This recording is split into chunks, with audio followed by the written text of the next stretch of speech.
He went by Thor, name of somebody who does brave stuff and is proud of it. Mark Olson, Thor, was proud that he was going to be the first to fight fires by night in Colorado using a fixed-wing plane. He knew that while risky, it could be a breakthrough in firefighting in a state that's facing ever larger fires each year.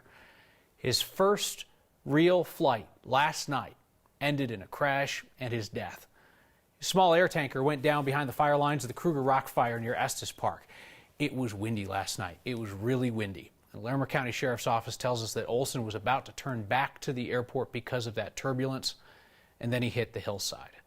His plane is owned by a company called CO Fire Aviation. In May, they showed our Marshal Zellinger what these nighttime air tanker drops would look like, and it was that demonstration that led Larimer County to call in the company last night. Marshall shows us what was supposed to happen and what we know did happen. Planes can fly at night. Why can't planes fly at night to fight a fire? It had never been done in Colorado, attacking a fire from a plane at night. Last night was the first. I think we may have found what we're looking for. And likely last for quite some time. Yeah, we were able to find wreckage. This is the plane that Co-Fire Aviation lost.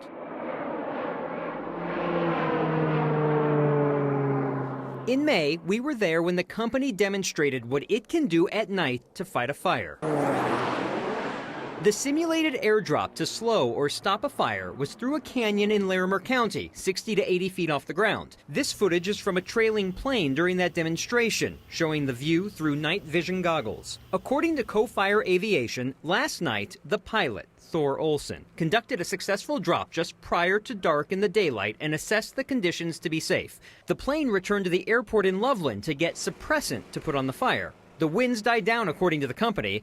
Weather and wind conditions were reported to be within limits of our company's standard operating procedures. The company's wind limits are 30 knots sustained with a 15-knot gust spread. Aviation expert Greg Feith explains what that means. So if the wind is reported at 30, gusting 45, that technically would be within their limits. When the plane took off the second time, just prior to the crash, the winds at the airport were 15 knots sustained, gusting to 17, within their limits. What the measured wind is at an airport is substantially different than what's in the foothills. In an update late tonight, the Larimer County Sheriff's Office reports that Olson told Ground Resources it was turbulent over the fire. Conditions were not ideal to make a drop. He was supposed to make one more pass and then return to Loveland. That's when the crash happened. Larimer County was at the demonstration that we were at in May and entered into what's called a call when needed contract with Co-Fire Aviation. The Sheriff's Office called them for other fires this year, Kyle, but the company either couldn't do it or decided that air attacks weren't necessary for those fires. Marshall, we see situations where there are aircraft up at night over fires, helicopters. Helicopters, and the state contracts for helicopters. The state does not contract for air tankers like we saw in Larimer County last night. And helicopters, there are 4 reasons that the state would use them. Life's in danger, structures are in danger, it's going to be really expensive loss if you don't do it right away, or if you can show that you're going to save money by doing it at night with a helicopter drop, and they can do it with a long wire, they don't have to get as far into the canyon. It's deemed a bit safer from the air. Boy, think about Thor and all the other folks that you met on that team, people who thought that they could do some good for the state, thought that it was a place where their business could be of service to others, and then just, the unimaginable last night. All right, Marshall, thank you. Pandemic of the unvaccinated. That's that well-worn term that we hear from public health leaders inside and outside of Colorado. On that idea, pandemic of the unvaccinated, we got a really thoughtful email from a next viewer named Amanda asking if the vaccinated are just as responsible for our current COVID surge. Amanda was saying, vaccinated can go to big events, don't have to wear masks in most public places, and go to restaurants without socially distancing. And we know that vaccinated people can still get COVID and spread it to others. It just tends to be less serious for them. So Amanda had an honest question about whether the unvaccinated minority in our population is truly what's driving this big wave of the virus. We took Amanda's question to our state's COVID incident commander.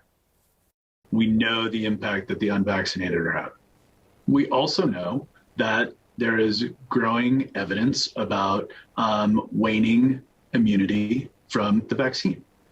We know that the boosters really increase the efficacy of those vaccines again.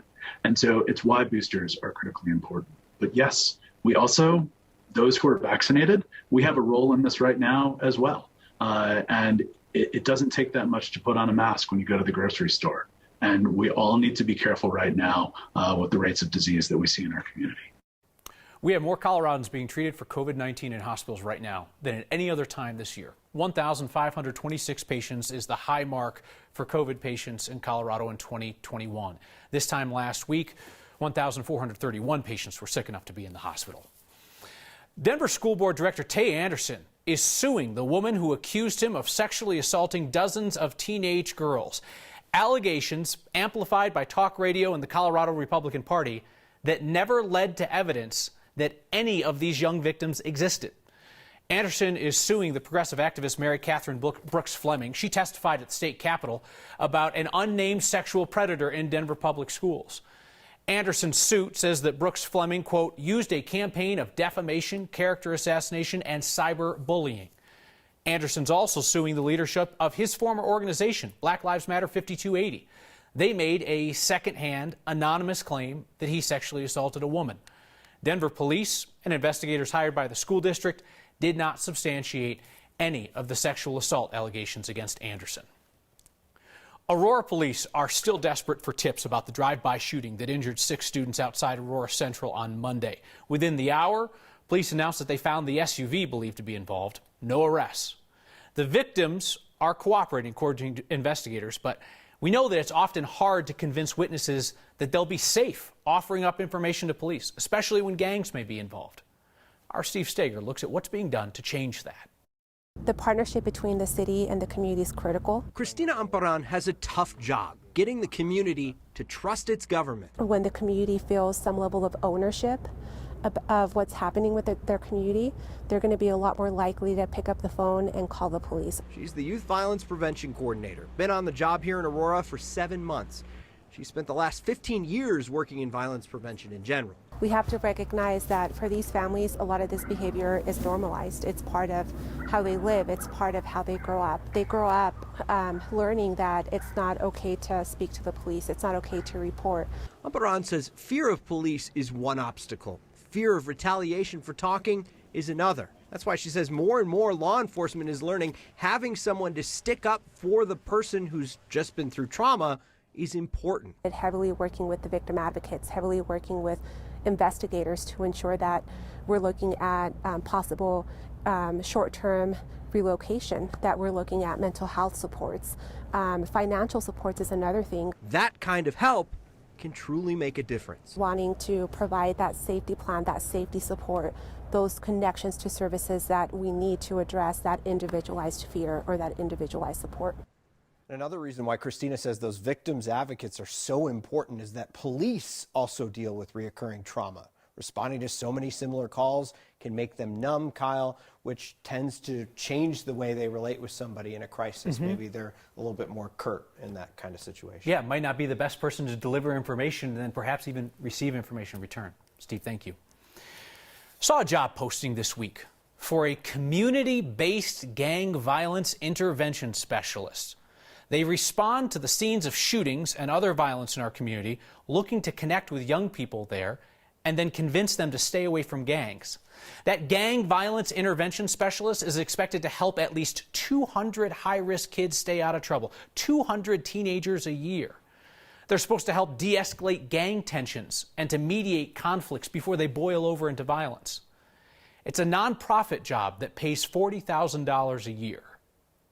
I'll say this, I admire the hell out of anybody who is willing to do that to keep kids safe.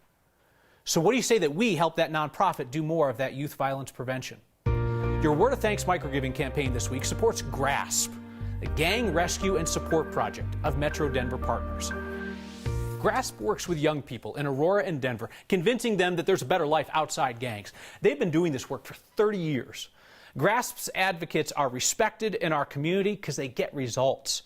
Mentoring young people in the hospital after they're injured by violence. Proactive outreach to build connections outside gangs to support kids in a safe environment. And helping teenagers get through school and find a career path out of trouble. If you scan the QR code on the screen or text the word thanks to 303-871-1491, I'll send you the link to donate. I will never ask you to give to a cause that I don't support myself, so as always, I'll match the first 50 donations of $5. Your $5 weekly donations to nonprofits in our state have become a powerful force for good. This may be the week that your generosity hits the $5 million mark. What happened at Aurora Central, the 6 teenagers shot outside school this week, is a reminder that youth violence is a persistent problem in our community. But there are caring, courageous people out there saving lives, and we can help them. Americans and Coloradans are dying in record numbers from a disease, opioid addiction. Nobody is immune from, getting this disease. A mother asked for our attention to the quiet crisis of prescription drug abuse. A congresswoman from Colorado calls a Muslim House colleague a terrorist. It's time that we admit that we hold Lauren Boebert to a different standard. Next.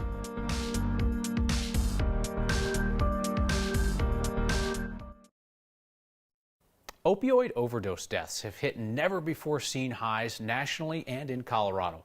More than 100,000 Americans were lost from April of last year to April of this year. 1,477 of them were from Colorado. We can't tell you about all 100,000. We can tell you about one. I know that the purpose of me doing the work that I do is to share Evan's story. I'm Tracy Ritter, and I'm a parent and a mom that's lost her son to a substance overdose. Evan was just 25 years old. He passed in October of 2018. An absolutely amazing young man. He was also a brother, an uncle, a nephew, a cousin, a son, and my beautiful boy. He made a difference in all of our lives, and nobody can deny that. This was tragic, and it shouldn't have happened. It started out like many young people, teenagers in middle school, just experimenting with marijuana. And then I think as he got into high school, things developed a little bit more so. Clearly, as a family, we struggle with thinking we could have done more. And that affects me a lot, and it hurts me a lot because this was ultimately not necessary. Evan's passing from a substance overdose death and nobody was there to save him, that also gets me angry because it shouldn't have happened that way. Evan fought the battle, but he didn't win the war. And I think there's hope for other people as long as we communicate about substance use and we talk about it. And not only that, but we help people through the process of dealing with their substance use. That was Tracy Ritter sharing her family's story through the lens of our photojournalist Brian Wendland. There is support for Coloradans looking to escape addiction. Advocates for Recovery is one nonprofit offering help. Their number's there on the screen, 720-389-6393. Your Word of Thanks donations actually supported their work 2 weeks ago. The FBI comes knocking at the home of Mesa County's top elections official. She has lost the support of some key Colorado Republicans, but one key supporter has ignored our questions for 97 days now. A Colorado representative makes national news for a comment in Congress. Yes, it was Lauren Boebert again, this time for a bigoted attack on a colleague. But let's talk about how we, in the media, hold her to a different standard. Next.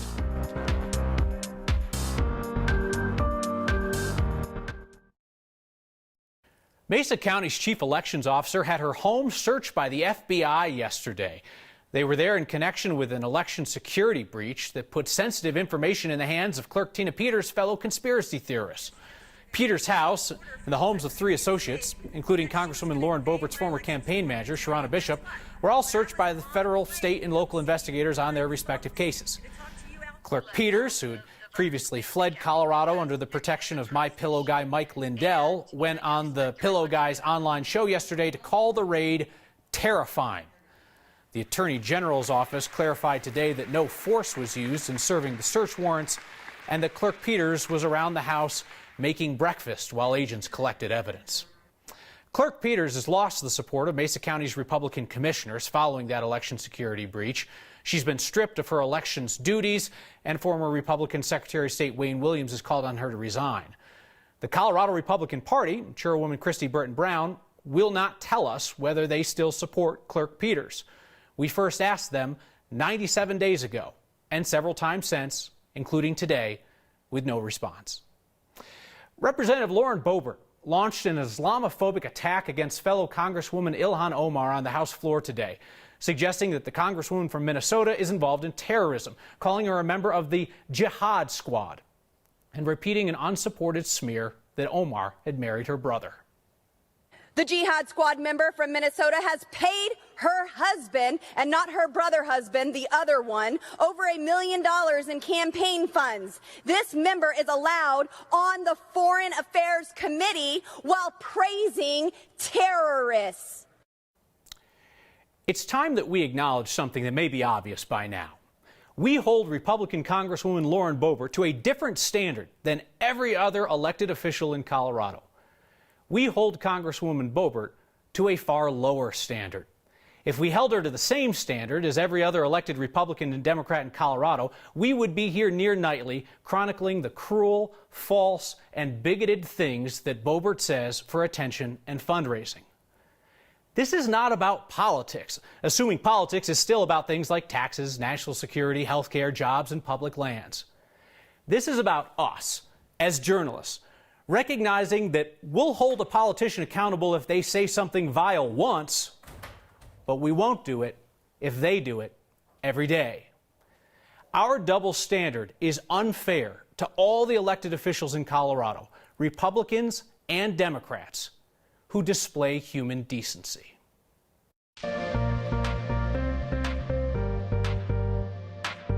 A blast of cold with an incoming front early this morning. It dropped temperatures some 30 degrees over the 70s we've been enjoying for the past few days. Our high today only 37.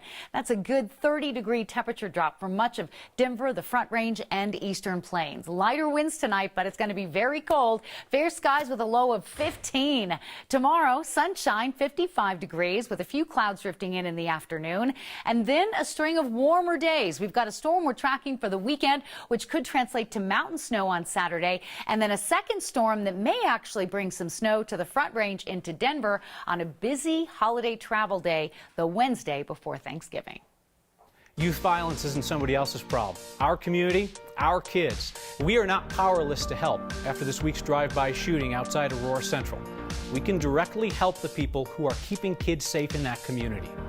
That and your feedback next.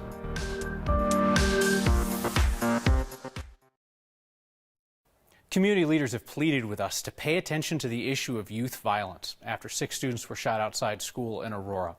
Your Word of Thanks microgiving project this week supports GRASP, the Gang Rescue and Support Project from Metro Denver Partners. They've worked in Aurora and Denver for 30 years now to help kids get out of gang life and on track in life. Scan that QR code or text the word THANKS to 303-871-1491, and I'll send you the link to join me in donating. You see these acts of violence play out, and it can feel hopeless as to what any single one of us can do.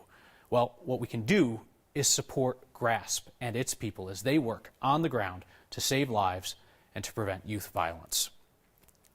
Chris Bricker writes in tonight about Lauren Boebert's latest bigoted attack, saying this kind of completely unprofessional behavior would not be allowed in another workplace. Why is it allowed in Congress?